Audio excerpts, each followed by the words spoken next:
যেই দিন ইউসুফ আলাইহিস সালাম আজিজে মিসরির স্ত্রী জুলাইখা আপনাকে ঘরের ভিতরে খারাপ কাজ করার জন্য বন্দী করেছিল, তখন আপনি আল্লাহর কাছে ক্বালা মাআযাল্লাহ, আল্লাহর কাছে বলেছিলেন, আল্লাহ আমাকে পাপ কাজ থেকে আশ্রয় দান করেন। সেই দিন 60টা দরজা একাই খুলে খুলে আজিজে মিসরির সামনে এসে উপস্থিত হয়ে গিয়েছিলেন। আজিজে মিসরির স্ত্রী আপনাকে বিচার দিয়েছিল, ইউসুফ আপনার সাথে খারাপ কাজ করেছে। সেই দিন আপনার পবিত্রতার ঘোষণা, আপনার সতীত্বের পবিত্রের ঘোষণা, যেই বালক বাচ্চাটি, শিশু বাচ্চাটি কোলের ভিতরে ছিল, ওই কোলের বাচ্চা আপনার পবিত্রতা ঘোষণা করে বলেছিল, ইউসুফের জুব্বার সামনে থেকে যদি ছিঁড়া থাকে তাহলে জুলাইখা অপরাধী, আর যদি পিছন দিক থেকে সামনের দিক থেকে ছিঁড়া থাকে তাহলে জুলাইখা অপরাধী, আর পিছন দিক থেকে ইউসুফ অপরাধী হবে, আর জুব্বার পিছন দিক থেকে যদি ছিঁড়া থাকে তাহলে জুলাইখা অপরাধী হবে। আর এই অপরাধ থেকে মুক্ত করার জন্য, পবিত্র করার জন্য আপনার কোলের শিশু বাচ্চা যেই স্বীকৃতি দিয়েছিল, আমি হচ্ছি সেই বালক। সুবহানাল্লাহ।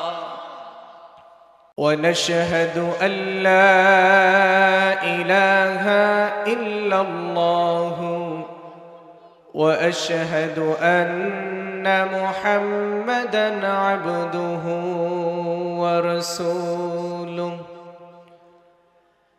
الذي أرسله بالحق بشيرا ونذيرا وداعيا إلى الله بإذنه وسراجا وقمرا منيرا فقد قال الله تعالى في كلامه المجيد সবাই একসাথে জবান ছেড়ে বলি أعوذ بالله من الشيطان الرجيم بسم الله الرحمن الرحيم الحمد لله رب العالمين الرحمن الرحيم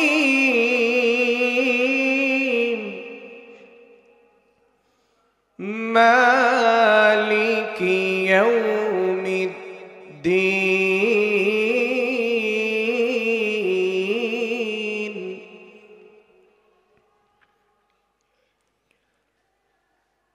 الله أكبر ولله الحمد بسم الله الرحمن الرحيم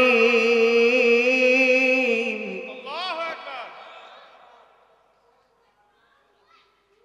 الحمد لله رب العالمين الرحمن الرحيم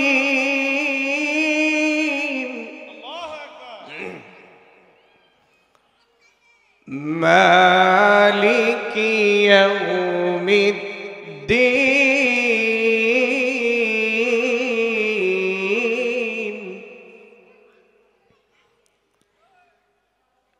إياك نعبد وإياك نستعين الله أكبر اهدنا الصراط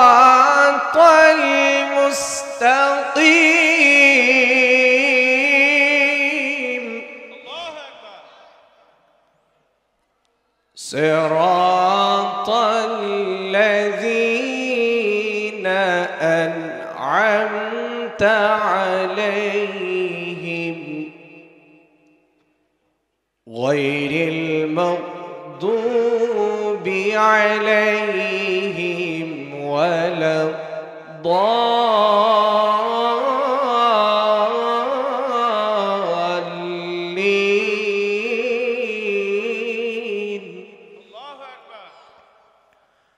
وعن أبي هريرة رضي الله تعالى عنه قال أتى عربي عن النبي صلى الله عليه وسلم قال دلني على عملي إذا عملته دخل الجنة قال تعبد الله ولا تشرك به شيئا وتقيم الصلاة مكتوبة وتؤد الزكاة مفروضة وتصوم رمضان قال والذي نفسي بيده لا أزيد على هذا ولا أنقص منه فلما ولى قال رسول الله صلى الله عليه وسلم من سره أن ينظر رجلا من أهل الجنة فلينظر إلى هذا আমরা যেই কোরআন থেকে কথা বলবো মহাবিশ্বের মহাবিশ্বয় এমন গ্রন্থ পৃথিবীর কোনো মানুষ যদি এই গ্রন্থের এই কিতাবের ভুল ধরতে আসে তো ভুল ধরতে আসার কারণে নিজেই নিজের ভুল সংশোধন করে ঈমান গ্রহণ করে নেয় সুবহানাল্লাহ এটা এমন গ্রন্থ যেই কিতাবের মাধ্যমে যদি মানুষগুলো নিজেদের জীবনগুলোকে ধারণ করতে পারে এই মানুষগুলো ইহদিনাস সিরাতাল মুস্তাকিমের পথ পেয়ে যায় শুধু তাই নয় এই কোরআনের মাধ্যমে জীবনের পরতে পরতে যদি মানুষগুলো সংকটাপন্ন হয়ে যায় সমস্যায় পড়ে যায় এই সমস্যার সমাধান খোঁজার জন্য যদি মানুষগুলো এই কোরআনের দ্বারস্থ হয় কোরআনের নিকটবর্তী আসে তাহলে এই কোরআন তাকে উত্তম সলিউশন দিয়ে সুন্দর ফয়সালা দান করে দেয় সুবহানাল্লাহ এজন্য আল্লাহ রাসূল বলেছেন মান ক্বালা বিহি সাদাকা যে এই কোরআন দ্বারা কথা বলে সে সত্য কথা বলে ওমান আমিলা বিহি উজিরা যে ব্যক্তি এই কোরআন দ্বারা আমল করে এ যেন নেক আমল উত্তম প্রতিদান লাভ করে ওমান হাকামা বিহি আদালা আর যে ব্যক্তি এই কোরআন দ্বারা বিচার কার্য ফয়সালা করে মীমাংসা করে সে যেন উত্তম বিচার কার্য ফয়সালা করে ওমান দাআ ইলাইহি হুদিয়া ইলা সিরাতিম মুস্তাকিম আর যে ব্যক্তি এই কোরআন দ্বারা মানুষদেরকে ডাকে আল্লাহর দিকে সে যেন সরল এবং সঠিক পথের দিকে ডাকে সুবহানাল্লাহ এই কোরআনে কারীমের একদম প্রথম সূরা সূরার নাম কি বলেন তো কোরআনে কারীমের প্রথম সূরা সূরাতুল ফাতিহা পুরা কোরআনে সূরা সংখ্যা রয়েছে 114টি এবং পূর্ণাঙ্গ রূপে একবারে পুরা সূরা নাজিল হয়েছে সর্বপ্রথম যেই সূরা এই সূরার নাম সূরাতুল ফাতিহা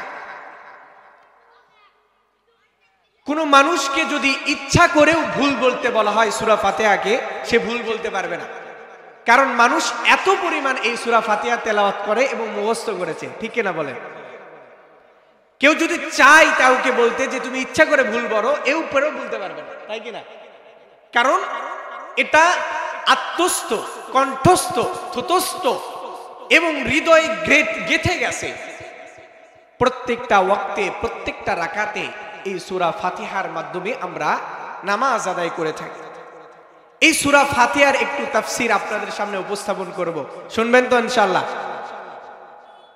কেন এই সূরাটাকে বাছাই করে নিয়েছি মানুষের জীবনে মুফাসসিরিন কিরামগণ বলেছেন এটা এমন একটা সূরা এখানে তাওহীদের শিক্ষা রয়েছে আখিরাতের শিক্ষা রয়েছে এবং কোন কোন মানুষগুলোর পথ পন্থা অবলম্বন করা যাবে না আর যাদের পথ অবলম্বন করা যাবে এই সমস্ত কিছুর সার নির্যাস মুফাসসিরিন কিরামগণ বলেছেন পুরা কোরআন পড়ার দরকার নাই কেউ যদি সূরা ফাতিহা বুঝে পড়ে আমল করে তার জন্য এই সূরা ফাতিহা জান্নাতে যাওয়ার জন্য যথেষ্ট হয়ে যাবে সুবহানাল্লাহ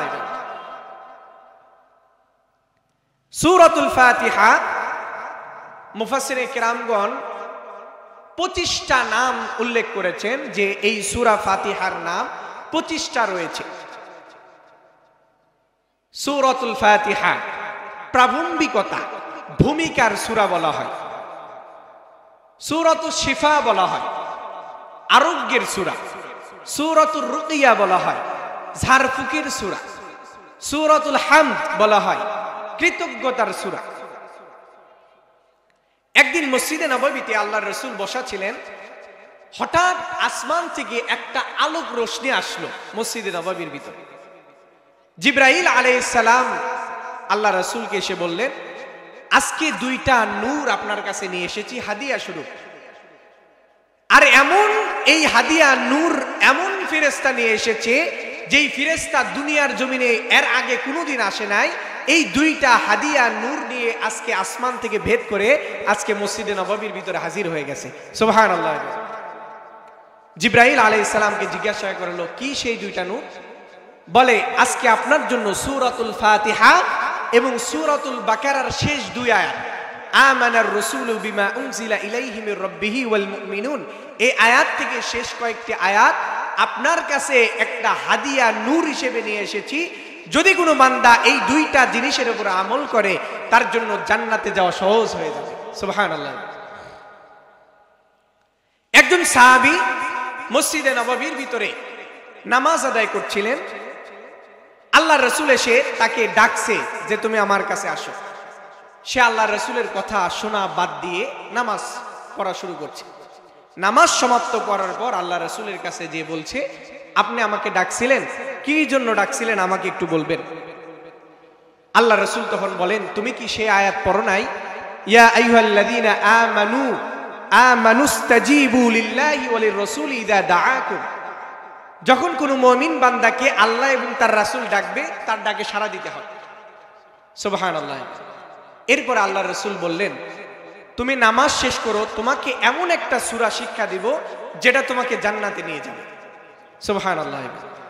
সাহাবী নামাজ শেষ করে আবার আল্লাহর রাসূলের কাছে গিয়ে বলছে যে আমাকে সেই সূরাটা শিক্ষা দেন। আল্লাহর রাসূল তখন আলহামদুলিল্লাহি রাব্বিল আলামিন আর রহমানির রহিম মালিকি ইয়াউমিদ্দিন ইলা আখিরিল আয়া, শেষ পর্যন্ত পড়ায়া দিয়ে বললেন, এই সূরা মতো যদি জীবন পরিচালনা করো তাহলে তুমি জান্নাতি হয়ে যাবে। সুবহানাল্লাহ। হযরত আবু সাঈদ খুদরি রাদিয়াল্লাহু তাআলা আনহু একটা কাফেলা নিয়ে অনেক দূর থেকে আসছিলেন। পথিমধ্যে রাত গভীর হয়ে গেছে, একটা কাফেলার গ্রামের ভিতরে অবস্থান করছে। ওই গ্রামের মোড়লের পায়ে সাপে কেটে আক্রান্ত করে ফেলেছে। কাউকে খুঁজে পায় নাই, কে আছে তাকে ভালো করবে। তো আবু সাঈদ খুদরি রাদিয়াল্লাহু তাআলা আনহুকে ডাকে নিয়ে গেছে, এর পায়ে দংশন করেছে সাপ, এটাকে সারিয়ে দিতে হবে। তো আবু সাঈদ খুদরি রাদিয়াল্লাহু তাআলা আনহু কিছু একটা বলে তার পায়ে ফু দিছে, তো পা ভালো হয়ে গেছে। তো ওই গোত্রের সেনাপতি তাকে এক পাল 30টা বকরি হাদিয়া স্বরূপ দিয়ে দিছে। ওই সমস্ত সাহাবায়েরা একটা বকরি জবাই করে খেয়ে নিয়েছে, বাকি 29টা নিয়ে আল্লাহর রাসূলের কাছে গিয়ে বলছে, আমি তো এরকম কাজ করেছি, তো এই খাওয়া কি জায়েজ হবে কিনা? তো আল্লাহর রাসূল বলছে, তুমি কি পরে ফু দিয়েছিলে? বলে, আমি সূরাতুল ফাতিহা পরে ওই গ্রামের মোড়লের দংশিত পায়ে আমি ফু দিয়েছিলাম, সাথে সাথে ভালো হয়ে গেছে। সুবহানাল্লাহ। আল্লাহর রাসূল বলে, তুমি তো শুধু ঝাড়ফুঁক করে রোগটাই ভালো করো নাই, বরং আমার কোরআনের দাম বাড়িয়ে দিয়ে আসছো। সুবহানাল্লাহ। আল্লাহর রাসূল আবু সাঈদ খুদরিকে বললেন, তুমি যে বকরিগুলো নিছো তোমরাও খাও, কিছু অংশ আমার বাড়িতেও পৌঁছায় দাও। সুবহানাল্লাহ। অর্থাৎ সূরাতুর রুকিয়া বলা হয়, এই সূরার মাধ্যমে কেউ যদি ঝাড়ফুঁক করে তাহলে আল্লাহ তাআলা সূরার বরকতে তাকে ভালো করে দেয়। সুবহানাল্লাহ। এবার আসেন আমরা তাফসীরে চলে যাই। বিসমিল্লাহির রহমানির রহিম। আলহামদুলিল্লাহি রাব্বিল আলামিন।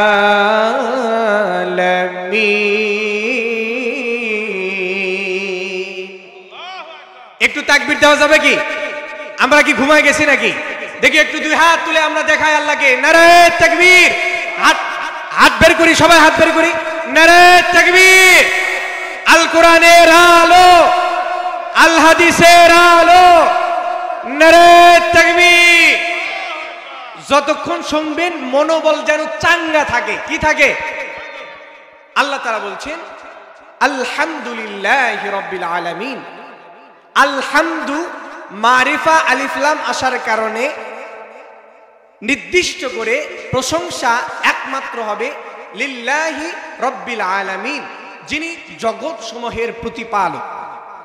আলম থেকে আলামিন, আলম মানে একটা জগৎ, যেমন পৃথিবী, আর জগৎ সমূহ পৃথিবী, বৃহস্পতি, বুধ, নেপচর, ব্ল্যাক হোল, যত প্রকার গ্রহ রয়েছে, নক্ষত্র রয়েছে, সমস্ত কিছুর প্রতিপালক কে? আল্লাহ তাআলা। তো আল্লাহ তাআলা বলছেন আলহামদুলিল্লাহি রাব্বিল আলামিন, প্রশংসা যা কিছু হবে সব কিছু জগৎ সমূহের প্রতিপালকের জন্য। সুবহানাল্লাহ। এই আলিফ লামে ইস্তিগরাকি বলা হয়, যেটা শুধুমাত্র আল্লাহর জন্যই খাস। প্রশংসা যা কিছু হবে সব আল্লাহর নির্দিষ্ট করে। আল্লাহর প্রশংসা করলে আমাদের লাভ আছে কিনা? এতে কি আল্লাহর লাভ আছে? আমরা যদি আল্লাহর প্রশংসা করি, আল্লাহর কোনো লাভ আছে? বরং আমাদেরই লাভ, ঠিক কিনা বলেন? আল্লাহ তাআলা বলেন ওয়ামান ইয়াশকুর ফাইন্নামা ইয়াশকুরু লিনাফসি ওয়ামান কাফারা ফাইন্নাল্লাহা গনিয়্যুন হামিদ। যেই ব্যক্তি কৃতজ্ঞতা প্রকাশ করে, শুকরিয়া জ্ঞাপন করে, সে যেন নিজের জন্যই কৃতজ্ঞতা প্রকাশ করে, শুকরিয়া করে। বলেন সুবহানাল্লাহ। ওয়ামান কাফারা, আর যে ব্যক্তি অস্বীকার করে, ফাইন্নাল্লাহা গনিয়্যুন হামিদ, আল্লাহ তাআলা এত ধনী যে তোমাদের কাছে প্রশংসা নেওয়ার জন্য তিনি মুখাপেক্ষী নয়। সুবহানাল্লাহ। তাহলে প্রশংসা যেই ব্যক্তি আল্লাহর করবে, এটা তার নিজের কল্যাণের জন্য, ঠিক কিনা? আর আল্লাহ যত কল্যাণকর জিনিস আমাদেরকে দান করেছেন, এই কল্যাণকর জিনিস পাওয়ার কারণে আমরা আল্লাহর কৃতজ্ঞতা প্রকাশ করব। আল্লাহ তাআলা বলেন লা ইন শাকারতুম লা আযীদান্নাকুম ওয়া লা ইন কাফারতুম ইন্না আযাবি লাশাদীদ।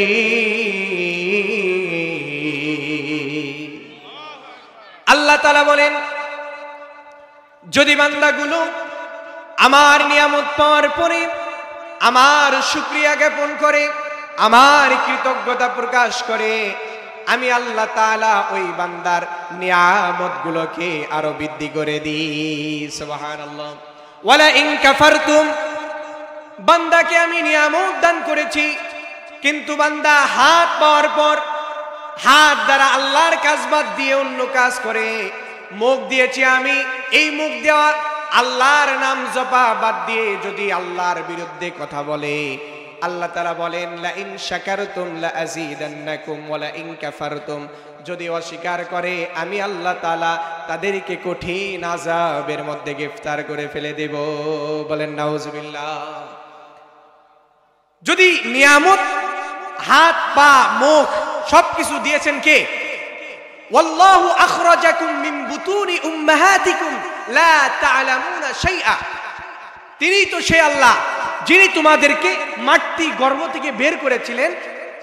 ওয়া জাআলা লাকুমুস সামআ ওয়াল আবসারা ওয়াল আফইদা, সেই আল্লাহই তো তোমাদেরকে শ্রবণ শক্তি দিয়েছেন, সে আল্লাহই তো তোমাদেরকে দেখার শক্তি দিয়েছেন, তাই কি না? তাহলে যে আল্লাহ এই সমস্ত কিছু দিয়েছেন, শুকরিয়া কম নয়, সর্ব অবস্থায় কৃতজ্ঞতা প্রকাশ করতে হবে কার? সম্মানিত হাজিরিন, আল্লাহ রাসূল মসজিদে নববীর ভিতরে নামাজ আদায় করাচ্ছিলেন। এমন সময় নামাজের ভিতরে রুকু থেকে দাঁড়ানোর সময় আল্লাহর রাসূল সামিআ আল্লাহু লিমান হামিদা বলেছেন। পিছন থেকে কে যেন কোন সাহাবী রব্বানা লাকাল হামদ হামদান কাসীরান তাইয়িবান মুবারাকান ফি, এই বাক্যটা যখন বলেছে, আল্লাহ রাসূল নামাজ শেষ করে সাহাবীদের সামনে দাঁড়ায় গিয়ে বলেন, হে সাহাবীরা, আজকে নামাজের ভিতরে অতিরিক্ত বাক্য কে বলেছে? দাঁড়ায় যাও। সাহাবীরা ভয় পেয়ে গেছে, না জানি কি ভুল করে ফেলে দিলাম।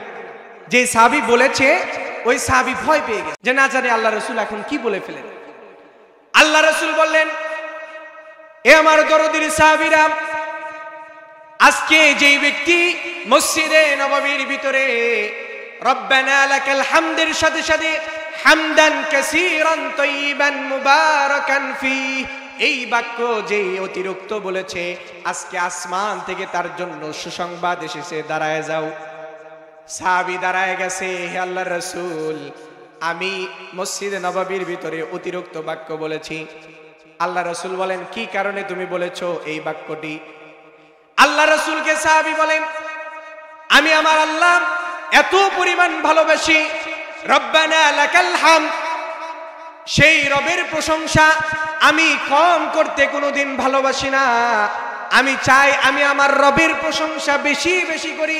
এ কারণে নামাজের ভিতরে আজকে উচ্চ স্বরে রব্বানা লাকাল হামদের সাথে হামদান কাসীরান তাইয়িবান মুবারাকান ফি, এই বাক্যটা তেলাওয়াত করেছি আমার রবের বেশি প্রশংসা করার জন্য। সুবহানাল্লাহ। আল্লাহ রাসূল বলেন, হে সাহাবী, আজকে তুমি যেই কাজটি করেছো এই কাজের জন্য আল্লাহ তাআলা আসমান থেকে 70 জন ফেরেশতা মসজিদে নববীর ভিতরে পাঠায় দিয়েছেন। আর তোমার কথার সওয়াব এই 70 জন ফেরেশতা একজনের মাথার উপর আরেকজন, আরেকজনের মাথার উপর আরেকজন করে আরশ মাওলা পর্যন্ত পৌঁছায় গেছে তোমার সওয়াবটা আল্লাহর দরবারে পৌঁছানোর জন্য। সুবহানাল্লাহ। কি বলেছে? রব্বানা লাকাল হামদ, এতটুকু বলার সাথে হামদান কাসীরান, অধিক পরিমাণে প্রশংসা, তাইয়িবান, পবিত্রতা, মুবারাকান, বরকতময় সেই রবের ভিতরে রয়েছে। সুবহানাল্লাহ। কিন্তু আমরা আল্লাহর দেওয়া নিয়ামত ভক্ষণ করি, আল্লাহর দেওয়া নিয়ামত খাই, কিন্তু আল্লাহর বিরুদ্ধাচারণ করে থাকি। ঠিক কিনা বলে? আমার শ্রোতাগুলো মরা সব। আপনারা এই স্যার কি এখানে কি জন্য স্যার? আমার দিকে সমস্ত মনোযোগ আমার দিকে দেন। তাহলে আল্লাহর যে প্রশংসা, আল্লাহর যেই কথা, আল্লাহর যেই নিয়ামত, এটার প্রশংসা যত বাড়ায় করা যায় আল্লাহ তত আমাকে বেশি দেন। ঠিক কিনা বলে? শুধু তাই নয়, হযরত ইউসুফ আলাইহিস সালাম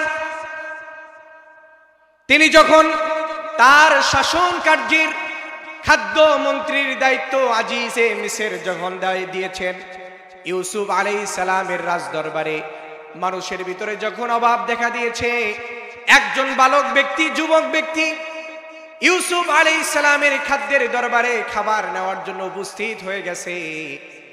হে খাদ্য রক্ষক, আমাকে কিছু খাবার দাও। প্রত্যেকের যেই ভাগ ওই যুবক ব্যক্তিকে সেই একই ভাগ দিয়ে দিয়েছে। যুবক ব্যক্তি বলে, জিদিনি জিদিনি, আমাকে আরো দাও, আরো দাও। ইউসুফ আলাইহিস সালামের খাদ্যের রক্ষক বলছে, আমাকে যদি আরো বেশি দিতে হয় তাহলে আমার যিনি মনিব আছে ইউসুফকে ডাকতে হবে।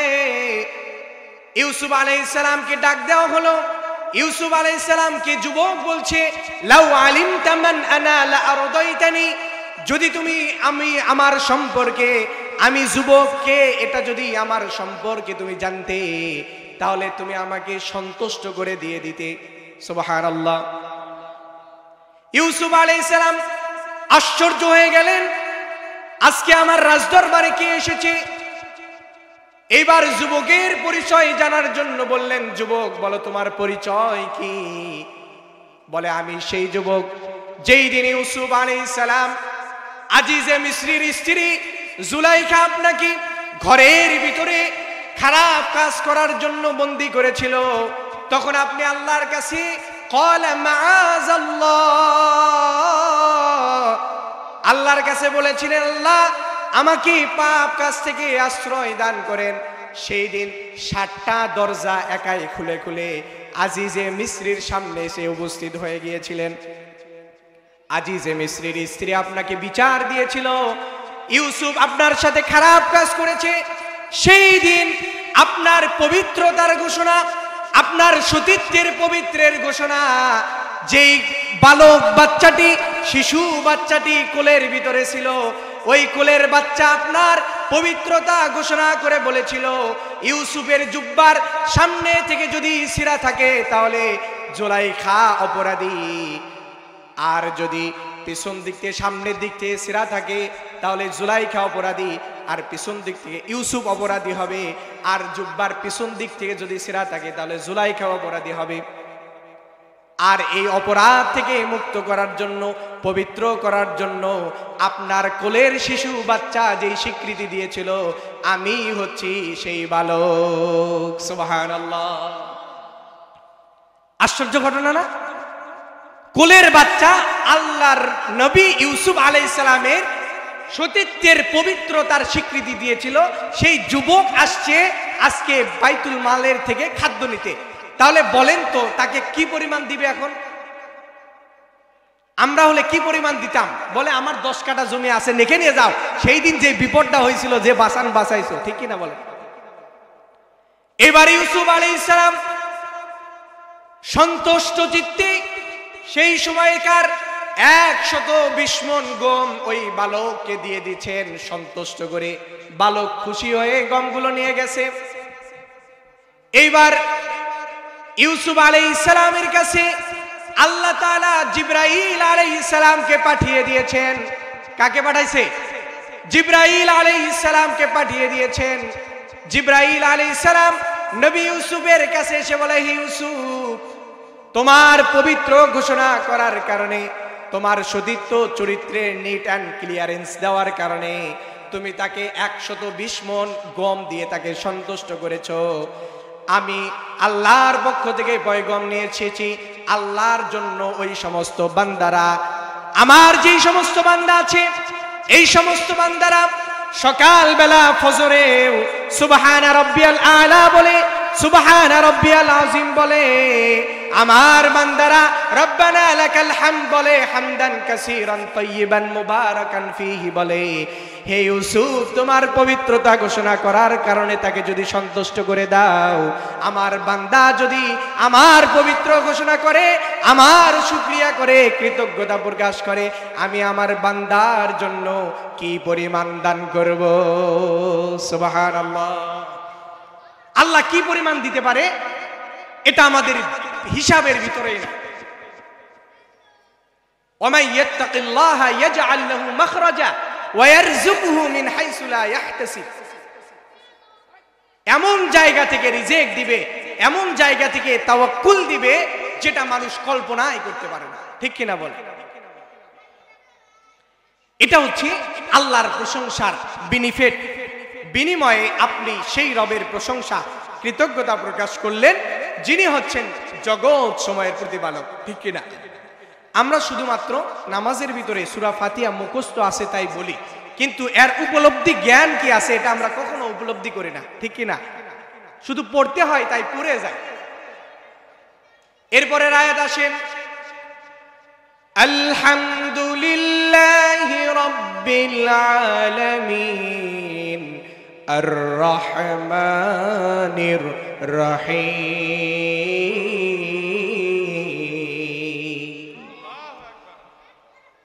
পরম করুণাময়, অতি দয়ালু। আর রহমান আর রহিম এটা একে অপরের পরিপূরক, অর্থাৎ প্রথমটার অর্থ যা, দ্বিতীয়টার অর্থ তাই। পরম করুণাময়, অতি দয়ালু। কিন্তু মুফাসসিরিন কিরামগণ এর ব্যাখ্যা নিয়ে এসেছেন যে কেমন দয়ালু, এটা কেমন করে খাস হবে। আর রহমান, মুফাসসিরিন কিরামগণ বলেছেন এটা দুনিয়ার জন্য খাস।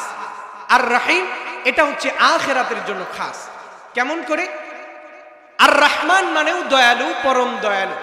আর রহিম মানেও দয়ালু, পরম দয়ালু। কিন্তু আল্লাহ তাআলা তিনি রহমান, যিনি আল্লাহর গুণগান গায়, আল্লাহর ইবাদত করে, আল্লাহর দাসত্ব গোলামি করে, তাকেও আল্লাহ তাআলা দয়া করেন।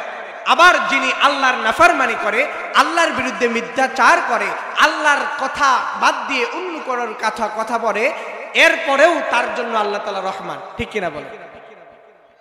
যারা হিন্দু এরা কি আল্লাহর ইবাদত করে নাকি শিরক করে? কিন্তু 3 বেলা কি না খায় থাকে? খেয়ে থাকে। যারা ইহুদি এরা যাকে মুসা আলাইহিস সালামকে, উযাইর আলাইহিস সালামকে নিজেদের আল্লাহর পুত্র বলে মনে করে, আল্লাহর সাথে শিরক করে, এরপরেও কি আল্লাহ 3 বেলা খাওয়া বাদ দিচ্ছে তাদেরকে? খ্রিস্টান যারা আছে আমাদের বাংলাদেশে ঈসা আলাইহিস সালামকে পুত্র মনে করে, ঈসার ভিতরে যে আত্মা আছে এটাকে রূহ বলে, মারিয়মকে আল্লাহর সরাসরি স্ত্রী বলে। এই যে কথাগুলো বলে এটা আল্লাহর সাথে নাফরমানি করে কিনা? কিন্তু এরপরেও আল্লাহ তাআলা এদেরকে খাবার দেওয়া বন্ধ করে নাই, এদেরকে যাবতীয় দেওয়া নিয়ামত দেওয়া বন্ধ করে নাই। এই যে আল্লাহ তাআলা রহমান, এই রহমানের গুণের গুণাবলী হওয়ার কারণে যারা মুমিন যারা কাফের উভয়ের প্রতি আল্লাহ তাআলা রহমান। বলেন সুবহানাল্লাহ। আর রহিম এটা দুনিয়ার জন্য খাস নয়, বরং হাসরের ময়দানে, কাল হাসরের ময়দানে এমন একটা পর্যায়ে চলে আসবে ওই সময়ের জন্য তিনি রহমান হবে। আল্লাহ তাআলা বলেন কুল ইদউল্লাহ আও ইদউর রহমান আইয়াম্মা তাদউ ফালাহুল আসমাউল হুসনা। আরেকবার জোরে বলি আল্লাহু আকবার।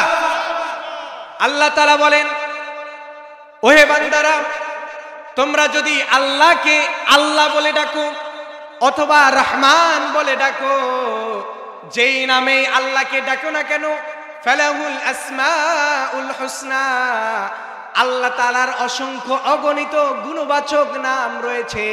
যেই নামে আল্লাহকে ডাকো না কেন ওই আল্লাহ তাআলা তোমাদের ডাকে সাড়া দিবে। সুবহানাল্লাহ। তুমি রহমান, তুমি মেহেরবান, তুমি রহমান, তুমি মেহেরবান। অন্ধ গাহে না শুধু তোমারি গুণগান, বুঝেও বুঝে না যেন, বুঝেও বুঝে না যেন তবু শান। তুমি রহমান, তুমি মেহেরবান। বলি আলহামদুলিল্লাহ। আল্লাহকে যেই নামেই ডাকেন না কেন আল্লাহ আমাদের ডাকে সাড়া দেবেন কিনা? তিনি হচ্ছেন রহমান, যিনি দয়ালু, যিনি বান্দা আল্লাহর কাছে চাইলেও দেয়, না চাইলেও দেয়। ঠিক কিনা বল? আল্লাহর কাছে চাইলেও দেয়, না চাইলেও যিনি দেয়, যিনি অস্তিত্ব ছিলাম না, যিনি আমাদেরকে অস্তিত্ব নিয়ে এসেছেন, তিনি রহমান। আল্লাহ তাআলা বলেন হাল আতা আলাল ইনসানি হিনুম মিনাদ দাহরি লাম ইয়াকুন শাইআম মাযকুরা। মানুষ, তোমাদের কি এমন একটা সময় অতিবাহিত হয়ে যায় নাই, এমন একটা যুগ কি অতিবাহিত হয়ে যায় নাই, তোমাকে উল্লেখ করার মতো কিছুই ছিল না তোমার ভিতরে। আমি আল্লাহ তাআলা ইন্না খলাকনাল ইনসানা মিন নুতফাতিন আমশাজ, তোমাদেরকে অস্তিত্ব নিয়ে আসার জন্য একটা শুক্র কীটের মাধ্যমে তোমাকে আমি আল্লাহ তাআলা অস্তিত্ব দান করেছি। সুবহানাল্লাহ। অস্তিত্ব ছিলাম না আমরা। আজ থেকে আমার বয়স যদি 25 বছর হয়, আজ থেকে 26 বছর আগে আমার নাম নিশানা কিছুই ছিল না। ঠিক কিনা? আমি যে আব্দুল মুত্তালিবের ছেলে এটা পরিচয় করার দেওয়ার মতো কোনো আইডেন্টিফিকেশন ছিলই না। কিন্তু আমাকে অস্তিত্ব পরিচয় পরিচিত করাইছেন কে? আল্লাহ তাআলা করাইছেন। এরপরেও যে আল্লাহ তাআলা পরিচয় করে দিলেন অমুকের পিত্র অমুক, অমুকের পিতা অমুক, এরপরেও বান্দারা আল্লাহর লাশুগুর হয়ে যায়। তোমার তো অস্তিত্বই ছিল। এরপরেও আল্লাহ রাসূল বলেন কুল্লু মাউলুদিন ইউলাদু আলাল ফিতরা ফাআবাওয়াহু ইউহাউবিদানিহি আও ইউনাসসিরানিহি আও ইউমাজ্জিসানিহি। প্রত্যেক সন্তান তার ফিতরতের উপর জন্মগ্রহণ করে। ওই সন্তানগুলো প্রত্যেকটা রূহ। আরো সে বলে এসেছিল আলাস্তু বিরাব্বিকুম ক্বালু বালা। আল্লাহকে রব স্বীকৃতি দিয়ে এসে দুনিয়ায় এসে আল্লাহর নাফরমানি করে। বাবা মার জন্য কেউ ইহুদি হয়, খ্রিস্টান হয়, নাসারা হয়, বৌদ্ধ হয়, কিন্তু এরপরেও আল্লাহ তাআলা এদের প্রতি রহমান, দয়ালু। অপরদিকে আল্লাহ তাআলা হলেন রহিম। কাল হাসরের ময়দানে এমন একটা অবস্থান হয়ে যাবে যেই দিন আল্লাহ তাআলা তার বান্দার প্রতি যদি দয়া না করে, কোনো বান্দাই সেই দিন আশ্রয় খোঁজার কোনো জায়গা খুঁজে পাবে না। আল্লাহর রাসূল বলেন কিয়ামতের ময়দানে এই সূর্য 500 বছরের পথ, কিন্তু সেই দিন আধ হাত, 1.5 হাত, 1 হাত, বিভিন্ন বর্ণনায় এইরকম সামনে হাসরের ময়দানে সূর্য এসে উপস্থিত হয়ে যাবে। মানুষগুলো এই ঘিলুগুলো টকবক টকবক করে জ্বলতে থাকবে। মানুষ ভয়ে ততষ্ট হয়ে ঘামগুলো ঝরতে ঝরতে হাঁটু পর্যন্ত ঘামে পরিপূর্ণ হয়ে যাবে। আল্লাহ রাসূল যখন মা আয়েশাকে হাসরের ময়দানের বর্ণনা দিচ্ছেন এবং বলছেন সেই দিন মানুষগুলো উলঙ্গ অবস্থায় থাকবে, মা আয়েশা সিদ্দিকা রাদিয়াল্লাহু তাআলা আনহা বলেন, ইয়া রাসূলুল্লাহ, ইয়া হাবিবাল্লাহ, সেই দিন কি একজন মানুষ আরেকজন মানুষের উলঙ্গ চেহারা দেখবে না? আল্লাহ রাসূল বলেন, সেই দিনের অবস্থা এমন হবে যে আমার সামনে একজন উলঙ্গ অবস্থায় কোনো বান্দা আছে এটার খেয়াল থাকবে না। আল্লাহ রাসূল বলেন, সাবআতুন ইউযিল্লুহুমুল্লাহু ফি যিল্লিহি ইয়াওমা লা যিল্লা ইল্লা যিল্লু, সেই দিন 7 শ্রেণীর মানুষ আছে যাদেরকে আরশের নিচে ছায়া দান করা হবে। ওই দিন আল্লাহর ছায়া ছাড়া কেউ থাকবে না। ওই ছায়ার নিচে মানুষগুলোকে, বান্দাগুলোকে অবস্থান করানো হবে। আর ওই জমিন দিন ওই সমস্ত বান্দাদের জন্য আমার আল্লাহ রহিম নামের গুণাবলীর গুণান্বিত হয়ে যাবে। সুবহানাল্লাহ। তিনি হবেন সেই দিন মুমিনদের জন্য দয়ালু, কাফেরদের জন্য সেই দিন হয়ে যাবেন কঠোর। লিল্লাহি ওয়াহিদিল কাহার রূপ ধারণ করবে। এ কারণেই সাহাবায়ে কেরামকে আল্লাহর রাসূল শোনাচ্ছেন কিভাবে বান্দাগুলো জান্নাতে যাবে। সাহাবায়ে কেরামকে আল্লাহর রাসূল বলেন, সেই দিন কোনো বান্দাই নিজেদের আমলের কারণে জান্নাতে প্রবেশ করতে পারবে না, বরং প্রত্যেকে আল্লাহর দয়ার মাধ্যমে জান্নাতে যাবে। আল্লাহ রাসূলকে সাহাবায়ে কেরাম জিজ্ঞাসা করলেন, হে আল্লাহর রাসূল, আপনি তো সর্বশ্রেষ্ঠ মানুষ, আপনি তো আখিরি জামানার পয়গম্বর, আপনি হলেন আল্লাহ তাআলার সবচাইতে প্রিয় বান্দা, তাহলে আপনিও কি কালকে জান্নাতে যাওয়ার জন্য আল্লাহর দয়া ছাড়া কি জান্নাতে যাইতে পারবেন না? আল্লাহর রাসূল বলেন, হে আমার সাহাবীরা, শুনে রাখো, শুনে রাখো, আমি আল্লাহর রাসূলও সেই দিন আল্লাহর দয়া ছাড়া জান্নাতে প্রবেশ করতে পারবো না। সুবহানাল্লাহ। ওয়া কানা বিল মুমিনিনা রহিমা। আল্লাহ তাআলা বলেন, মুমিনদের জন্য আল্লাহ তাআলা হচ্ছে রহিম, দয়ালু, দয়া পরবশ। সুবহানাল্লাহ। তাহলে আর রহমানির রহিমের কনসেপ্ট বুঝছেন তো? আর রহমান এটা দুনিয়ার জন্য খাস, এটা প্রত্যেকটা মুমিন হোক বা কাফের হোক সবার জন্য তিনি রহমান। আর আখিরাতে হাসরের ময়দানে শুধুমাত্র মুমিন ঈমান লালন করেছে যারা, তাদের কাছে তিনি হচ্ছেন রহিম। সুবহানাল্লাহ। পরের আয়াতে যাই, চলেন। আলহামদুলিল্লাহি রাব্বিল আলামিন আর রহমানির রহিম মালিকি ইয়াউমিদ্দিন। আর একটু জোরে বলি আল্লাহু আকবার। মালিক, মালিকানা, ক্ষমতা, সবকিছু। ইয়াউমিদ্দিন, বিচার দিবসে। আল্লাহ হচ্ছেন বিচার দিবসের মালিক। কোন দিবসের? বিচার দিবসে। মালিক বলা হয় কোনো কিছুর মালিকানাধীন, সমস্ত কর্তৃত্ব, সমস্ত প্রভুত্ব, সার্বভৌমত্ব সবকিছু যার হাতে থাকে তিনি হচ্ছেন মালিক, তাই কিনা? জমির যেটা দলিল যার নামে, জমির মালিক সে। অন্য কেউ যায় হাত দিতে পারবে? কারণ জমির দলিল, কবলা, এর যা কিছু আছে সবকিছু যার নামে, জমির মালিক তিনি। এরকম ভাবে কাল হাসরের ময়দানে একচ্ছত্র, বিচারের ময়দানে একচ্ছত্র যিনি হবেন ইনি হচ্ছেন আল্লাহ। আর সমস্ত ক্ষমতার মালিকানা হবে কারাতে? আল্লাহ তাআলা বলেন, তাবারাকাল্লাযী বিয়াদিহিল মুলকু ওয়া হুয়া আলা কুল্লি শাইইন কাদির। বরকতময় সে আল্লাহ যার হাতেই সমস্ত ক্ষমতা। দুনিয়ার ক্ষমতাশীল সাময়িক সময়ের জন্য ক্ষমতার স্থায়িত্ব হয়, একটা সময় পর তার ক্ষমতা চলে যায়। কত দাপট ছিল ফেরাউনের, আনা রাব্বুকুমুল আ'লা।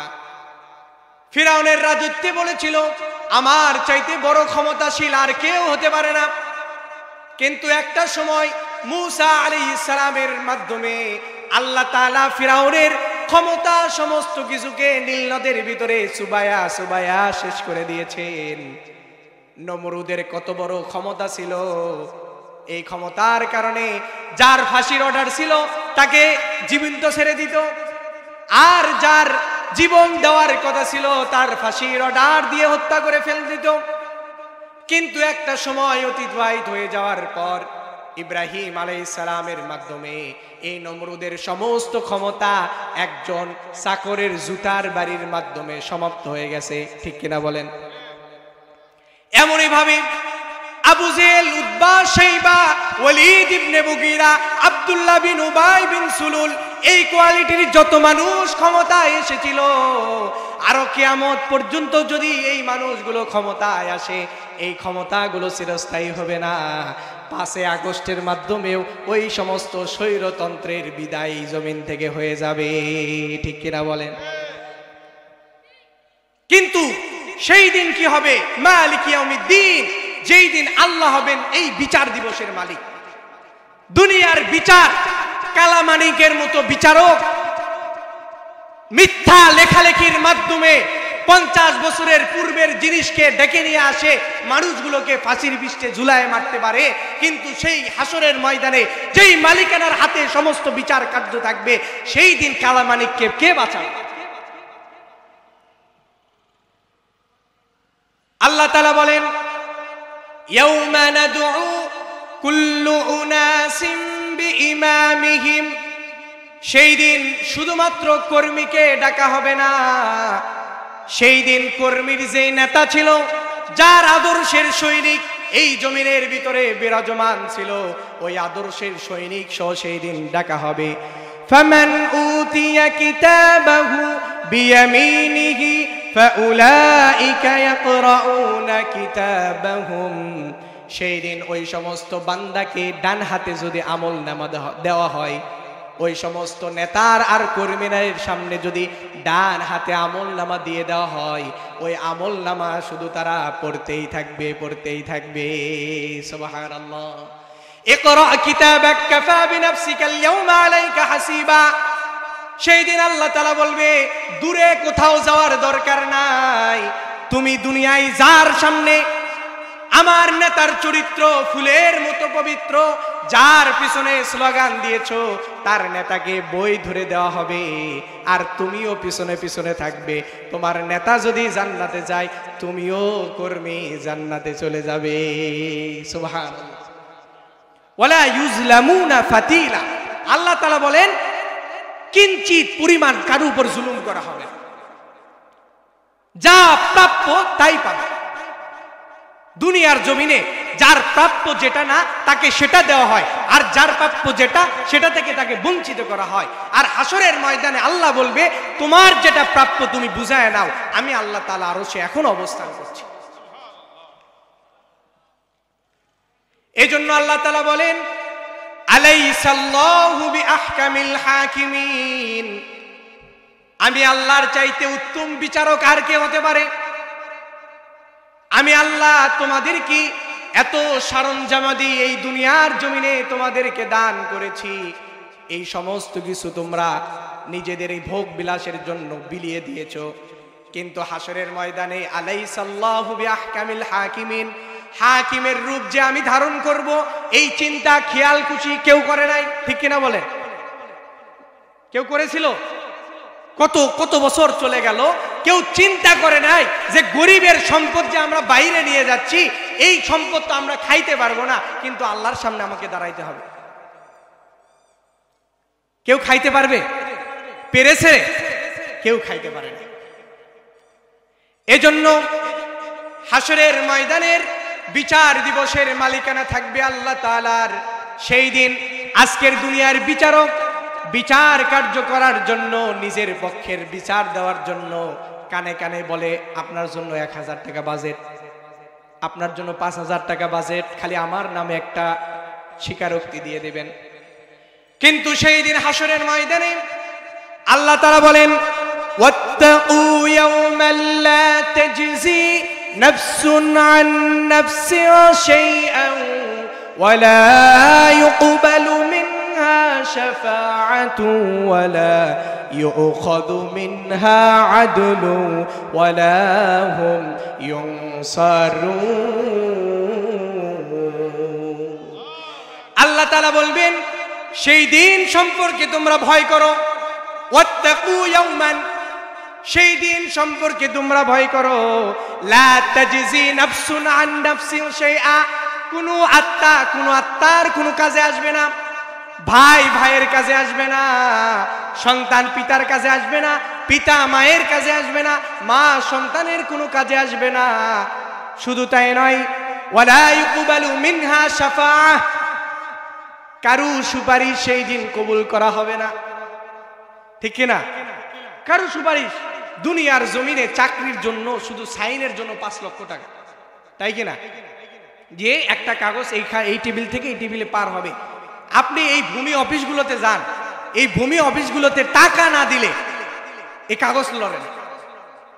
ইউনিয়ন পরিষদের সচিবের কাছে যান, জন্ম নিবন্ধন, আমার ছোট ভাইয়ের লাগছে 1200 টাকা, অথচ এর জন্ম নিবন্ধনের ফি, সরকারি ফি হচ্ছে 250 টাকা, তাই কিনা?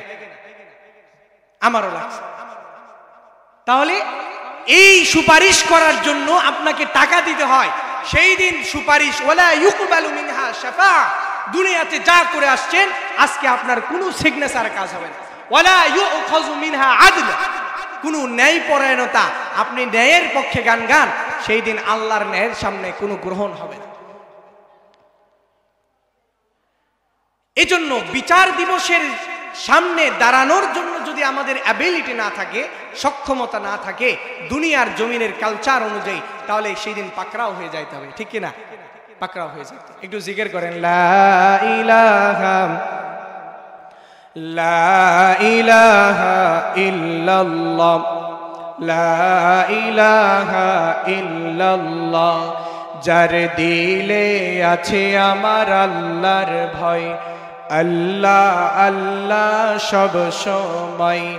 আহার নিদ্রা কিছু ভালো লাগে না, আহার নিদ্রা কিছু ভালো লাগে না, ভালো লাগে শুধু ইল্লাল্লাহ, লা ইলাহা ইল্লাল্লাহ, জোরে লা ইলাহা ইল্লাল্লাহ, লা ইলাহা ইল্লাল্লাহ,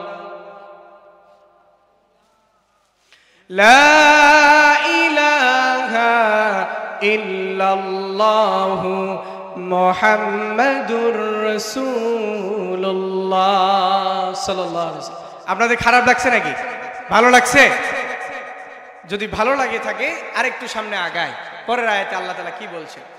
আল্লাহ তাআলা বলেন, আলহামদুলিল্লাহি রাব্বিল আলামিন আর রহমানির রহিম মালিকি ইয়াউমিদ্দিন ইয়্যাকা না'বুদু ওয়া ইয়্যাকা নাস্তাঈন।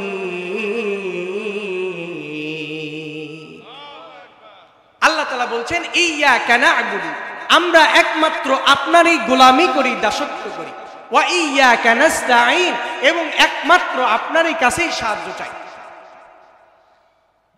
গোলামি আর দাসত্ব একমাত্র কার হবে? ইয়্যাকা না'বুদু, এখানে অনেকেই ব্যাখ্যা বিশ্লেষণ করা হয় যে আমরা আল্লাহর ইবাদত করি, আল্লাহর কাছে সাহায্য চাই, এটা একটা ব্যাখ্যা। আরেকটা ব্যাখ্যা হচ্ছে আমরা আল্লাহর গোলামি করি, একমাত্র আল্লাহ ছাড়া অন্য কারু গোলামি দাসত্ব করা জায়েজই না, তাই কিনা?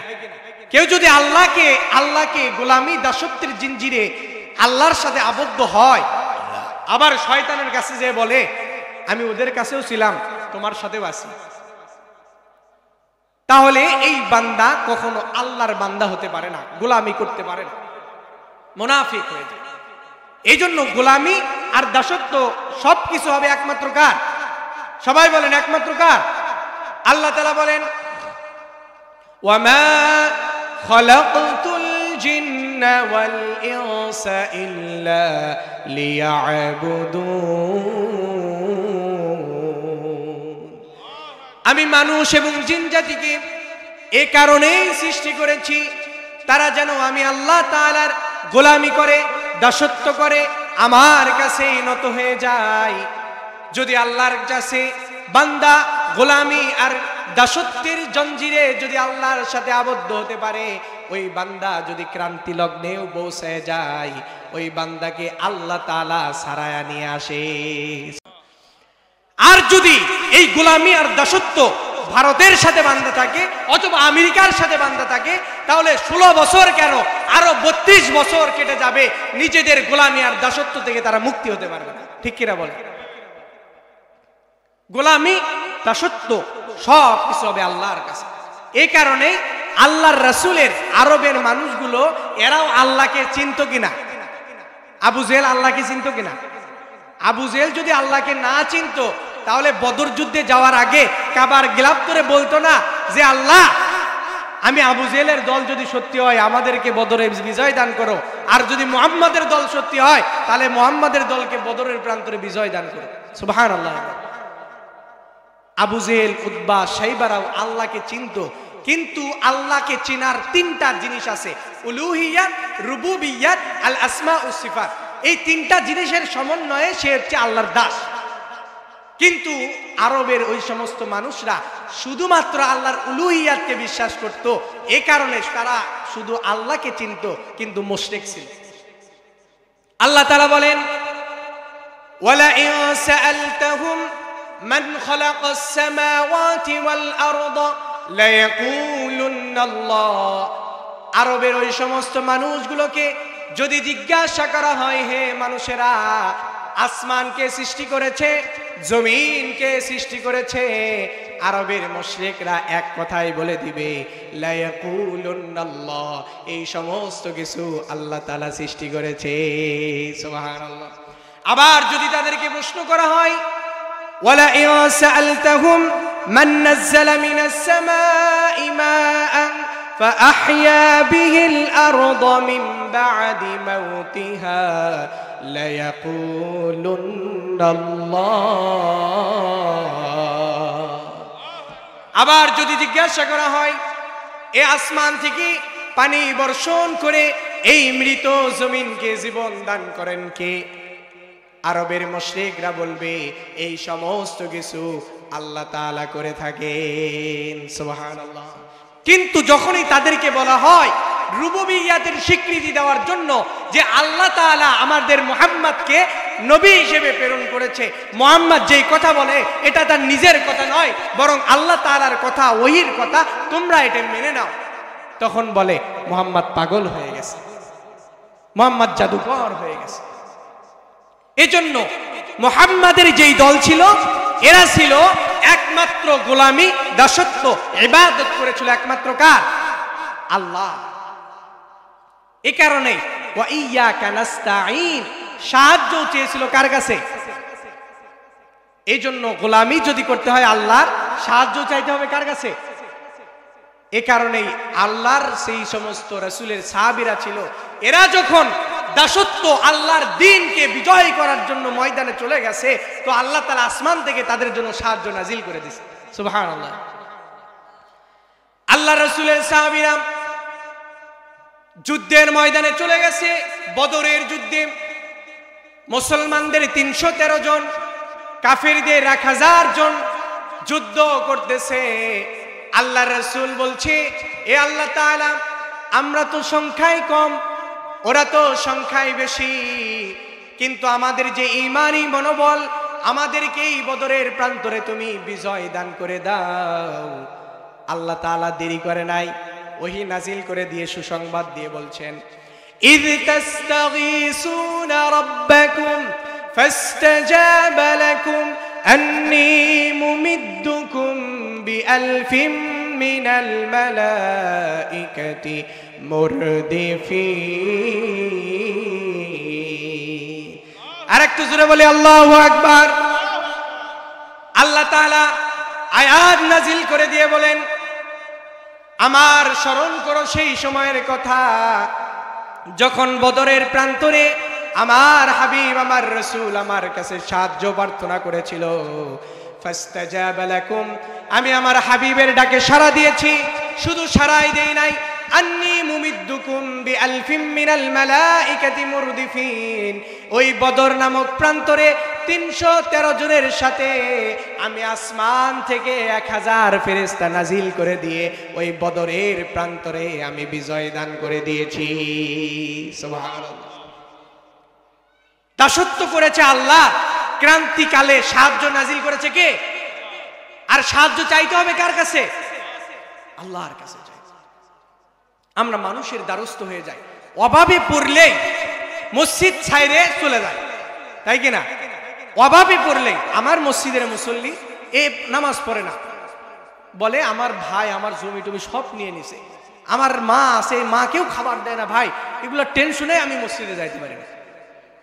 আমি ওর হাত ধরলাম, হাত ধরে বললাম, ভাই এত কষ্ট যে আপনি করতেছেন, মাকে খাবার খাওয়াই দিয়েছেন, এটা আপনার কষ্ট মনে হচ্ছে, আপনার ভাই আপনার থেকে জমি লিখে নিয়েছে, এটাও কষ্ট হচ্ছে, তাহলে এই কষ্ট থেকে পেরেশানি থেকে মুক্তি কি আপনার ভাই করবে না আল্লাহ করবে?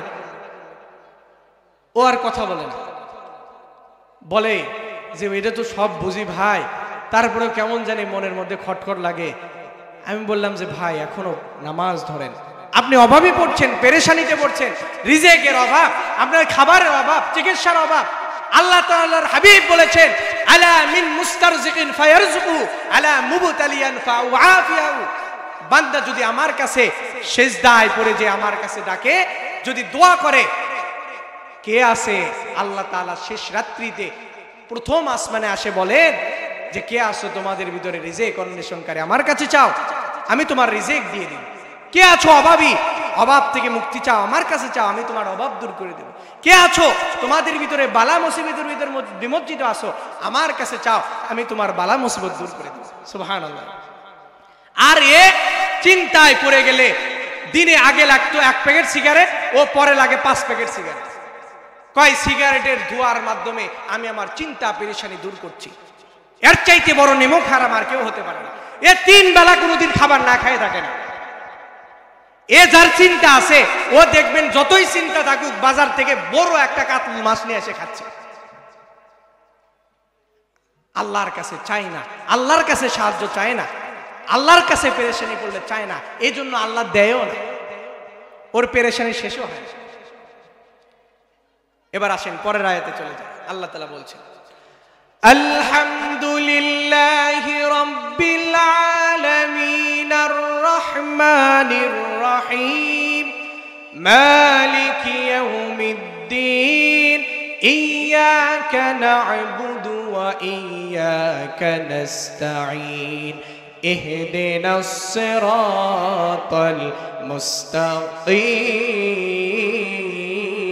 মুস্তাকিম। আপনাদের খারাপ লাগছে? আল্লাহ তাআলা বলছেন ইহদিনাস সিরাতাল মুস্তাকিম। হায় আল্লাহ, আল্লাহর কাছে চাইতে বলছেন যে ইহদিনা, আমাদেরকে হিদায়াত দেন। জমায়ে মুতাকাল্লিমের সিগা, আমরা, আমি, আমরা এই বুঝাই। ইহদিনা, আমাদেরকে হিদায়াত দেন, সিরাতে মুস্তাকিম, সরল এবং সঠিক পথে। কোন পথে? সরল এবং সঠিক পথ, যেই পথে গেলে জান্নাত পাওয়া যায়। এই হিদায়াত চাওয়ার বিষয়ে কার কাছে চাইতে বলছে? আল্লাহর কাছে চাইতে বলছে। আল্লাহ তাআলা কাউকে এমনি এমনি হিদায়াত দেয় না, বরং আল্লাহর নিকটবর্তী যারা হয় তাদেরকে হিদায়াত দেয়। আল্লাহ তাআলা বলেন, ওয়া আলাল্লাহি কসদুস সাবিল ওয়া মিনহা জাইর ওয়ালাউ শাআল্লাহু লাহাদাকুম আজমাইন।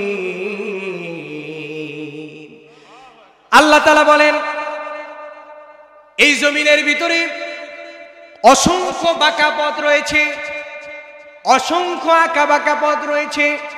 ওয়া মিনহা জাইর, এর ভিতরে অসংখ্য আঁকা বাঁকা পথের ভিতরে আল্লাহর সরল সঠিক একটা পথ রয়েছে। ওয়ালাউ শাআল্লাহু লাহাদাকুম আজমাইন, আমি আল্লাহ তাআলা চাইলেই সবাইকে হিদায়াত দিতে পারতাম, কিন্তু আমার চাওয়ার কৌশল তো এমন নয়, বরং আমার কাছে যে হিদায়াত চাই আমি তাদেরকে হিদায়াত দান করে দিই। সুবহানাল্লাহ। এজন্য দোয়া শিখাই দিয়েছে, রব্বানা লা তুজিগ কুলুবানা বা'দা ইয হাদাইতানা ওয়া হাব লানা মিন লাদুনকা রাহমা, যে আল্লাহ আমাদেরকে হিদায়াত দেওয়ার পর আমাদের কলবগুলোকে আর বক্রতা করে দিও না, কারণ হিদায়াত বড় দামি জিনিস। আল্লাহর রাসূলকে আল্লাহ তাআলা বলছেন, ইন্নাকা লা তাহদি মান আহবাবতা ওয়ালাকিন্নাল্লাহা ইয়াহদি মান ইয়াশা। হে রাসূল, আপনি যাকে চান তাকে হিদায়াত দিতে আপনি পারবেন না, বরং আমি আল্লাহ তাআলা যাকে চাই তাকেই হিদায়াতের দৌলত দান করে দিই। সুবহানাল্লাহ। এজন্য কত মানুষ দেখবেন ভবঘুরের মতো ঘুরে ফেরায়, আল্লাহ বলতে কি জিনিস চেনে না, রাসূল বলতে কি জিনিস চেনে না। এজন্য সায়েন্টিফিক একটা বাক্য আছে, পিক্টোরিয়াল টুল বলে, যেটা হচ্ছে টুলসের কাজ, আঁকা আঁকির কাজ। আঁকা আঁকি আছে না, এই আঁকা আঁকির কাজ। আল্লাহ রাসূল বলছেন, তোমাদেরকে মানুষের আকৃতি আঁকাকে নিষেধ করা হয়েছে, এছাড়া সমস্ত কিছু আঁকাকি জায়েজ আছে। এটাকে ইংরেজিতে বলে পিক্টোরিয়াল টুল, এটা দ্বারা মানুষ আঁকাআঁকি করে। আল্লাহ রাসূল আঁকাআঁকি করতেন। একদিন সাহাবায়ে কেরামকে নিয়ে আল্লাহ রাসূল জানাজা সম্পন্ন করে, জানাজার দাফন কার্য সম্পন্ন করে সাহাবীদেরকে নিয়ে ডাক দিয়ে বসায় বলছেন, একটা লম্বা ডাক দিয়েছেন, এর পাশে আঁকা বাঁকা অনেকগুলো দাগ টেনে টেনে দিয়েছেন। আল্লাহ রাসূল সাহাবীদেরকে বলেন, হে আমার সাহাবীরা, এই যে লম্বা যে ডাক দেখতে পাইছো, এটা হচ্ছে ইহদিনাস সিরাতাল মুস্তাকিমের পথ, আর এই পাশে আঁকা বাঁকা যে দাগগুলো রয়েছে এগুলো হচ্ছে শয়তানের পথ। অবশ্যই তোমরা এই সরল এবং সঠিক পথ ধরবে, এই পথ তোমাদেরকে জান্নাতে পৌঁছায় দিবে। সুবহানাল্লাহ। আর যদি তোমরা শয়তানের আঁকা বাঁকা পথ ধরো, তাহলে কঠিন বিপদের ভিতরে পড়ে যাবে, কারণ শয়তান চুক্তি করে এসেছে বান্দার শিরায় শিরায় প্রবেশ করবে। ঠিক কিনা বলে?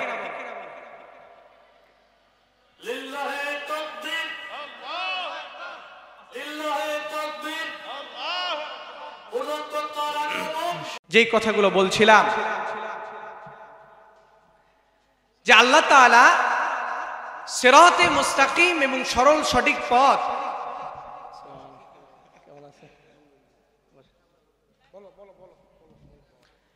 ইহদিনাস সিরাতাল মুস্তাকিম সরল এবং সঠিক পথ যেটা, এটা বান্দা যদি এই পথে চায় তাহলে আল্লাহ তাআলা এই পথের পথিক বানায় দেন।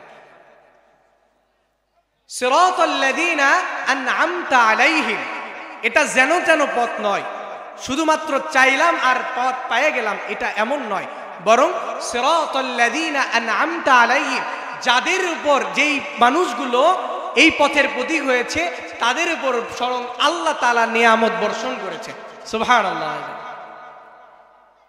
এই আয়াতের জন্য আল্লাহ তাআলা বলেন, ওয়া মান ইউতি'ইল্লাহা ওয়ার রাসূলা ফাউলাইকা মা'আল্লাযীনা আন'আমা আল্লাহু আলাইহিম মিনান নাবিয়্যিনা ওয়াস-সিদ্দীকীনা ওয়াশ-শুহাদা'i ওয়াস-সালিহিন। বলেন আল্লাহু আকবার।